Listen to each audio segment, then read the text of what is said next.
இன்று நாம் வாசிக்கப் போகும் அதிகாரம் ஏசாயா 40. வாங்க சேர்ந்து வாசிக்கலாம்.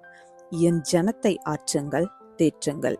எருசலேமுடைய பட்சமாய் பேசி அதன் போர் முடிந்தது என்றும் அதன் அக்கிரமம் நிவிர்த்தியாயிற்று என்றும் அது தன் சகல பாவங்களின் நிமித்தமும் கர்த்தரின் கையில் இரட்டிப்பாய் அடைந்து தீர்ந்தது என்றும் அதற்கு கூறுங்கள் என்று உங்கள் தேவன் சொல்லுகிறார். கர்த்தருக்கு வழியை ஆயத்தப்படுத்துங்கள், அவாந்தர வெளியிலே நம்முடைய தேவனுக்கு பாதையை செவ்வை பண்ணுங்கள் என்றும், பள்ளமெல்லாம் உயர்த்தப்பட்டு சகல மலையும் குன்றும் தாழ்த்தப்பட்டு கோணலானது செவ்வையாகி கரடு முரடானவை சமமாக்கப்படும் என்றும், கர்த்தரின் மகிமை வெளியரங்கமாகும், மாம்சமான யாவும் அதை ஏகமாய் காணும். கர்த்தரின் வாக்கு அதை உரைத்தது என்றும் வனாந்தரத்திலே கூப்பிடுகிற சத்தம் உண்டாயிற்று. பின்னும் கூப்பிட்டு சொல் என்று ஒரு சத்தம் உண்டாயிற்று. என்னத்தை கூப்பிட்டு சொல்வேன் என்றேன். அதற்கு, மாம்சமெல்லாம் புல்லை போலவும் அதன் மேன்மையெல்லாம் வெளியின் பூவை போலவும் இருக்கிறது. கர்த்தரின் ஆவி அதன் மேல் ஊதும்போது புல் உலர்ந்து பூ உதிரும். ஜனமே புல், புல் உலர்ந்து பூ உதிரும். நமது தேவனுடைய வசனமோ என்றென்றைக்கும் நிற்கும் என்பதையே சொல் என்று உரைத்தது. சீயோன் என்னும் சுவிசேஷகியே, நீ உயர்ந்த பர்வதத்தில் ஏறு. எருசலேம் என்னும் சுவிசேஷகியே, நீ உரத்த சத்தமிட்டு கூப்பிடு. பயப்படாமல் சத்தமிட்டு யூதா பட்டணங்களை நோக்கி, இதோ உங்கள் தேவன் என்று கூறு. இதோ கர்த்தராகிய ஆண்டவர் பராக்கிரமசாலியாக வருவார். அவர் தமது புயத்தினால் அரசாளுவார். இதோ அவர் அளிக்கும் பலன் அவரோடே கூட வருகிறது. அவர் கொடுக்கும் பிரதிபலன் அவருடைய முகத்துக்கு முன்பாக செல்கிறது. மேய்ப்பனை போல நமது மந்தையை மேய்ப்பார். ஆட்டுக்குட்டிகளை தமது புயத்தினால் சேர்த்து தமது மடியிலே சுமந்து கரவலாடுகளை மெதுவாய் நடத்துவார். தண்ணீர்களை தமது கைப்பிடியால் அளந்து வானங்களை ஜானளவாய் பிரமாணித்து பூமியின் மண்ணை மரக்காலில் அடக்கி பர்வதங்களை துலாக்கோலாலும் மலைகளை தராசாலும் நிறுத்தவர் யார்? கர்த்தருடைய ஆவியை அளவிட்டு அவருக்கு ஆலோசனைக்காரராய் இருந்து அவருக்கு போதித்தவன் யார்? தமது அறிவை உணர்த்தவும் தம்மை நியாய வழியிலே உபதேசிக்கவும் தமக்கு ஞானத்தை கற்றுக் கொடுக்கவும் தமக்கு விவேகத்தின் வழியை அறிவிக்கவும் அவர் யாரோடே ஆலோசனை பண்ணினார்?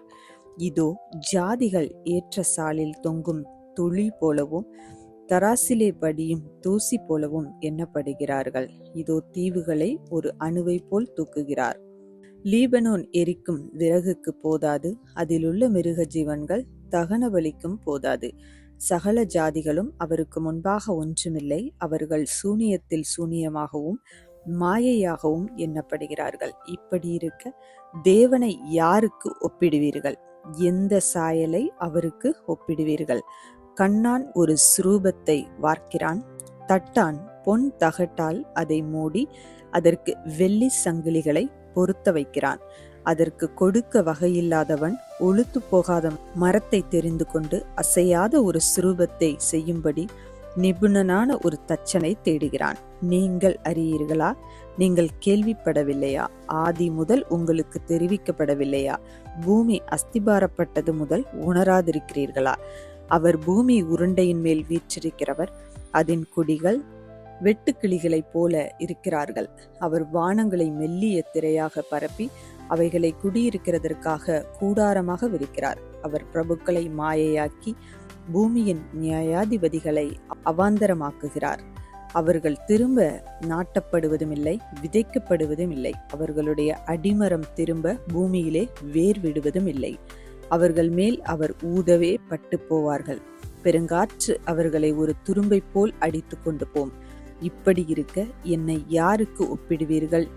என்னை யாரை நிகராக்குவீர்கள் என்று பரிசுத்தர் சொல்கிறார். உங்கள் கண்களை ஏறெடுத்து பாருங்கள். அவர்களை சிருஷ்டித்தவர் யார்?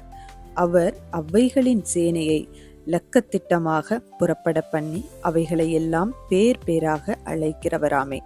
அவருடைய மகா பலத்தினாலும் அவருடைய மகா வல்லமையினாலும் அவைகளில் ஒன்றும் குறையாமல் இருக்கிறது. யாக்கோபே, இஸ்ரவேலே, என் வழி கர்த்தருக்கு மறைவாயிற்று. என்றும் என் நியாயம் என் தேவனிடத்தில் எட்டாமல் போகிறது என்றும் நீ சொல்வானேன். பூமியின் கடையாந்தரங்களை சிருஷ்டித்த கர்த்தராகிய அநாதி தேவன் சோர்ந்து போவதும் இல்லை, இளைப்படைவதும் இல்லை. இதை நீ அறியாயோ? இதை நீ கேட்டதில்லையோ? அவருடைய புத்தி ஆராய்ந்து முடியாதது.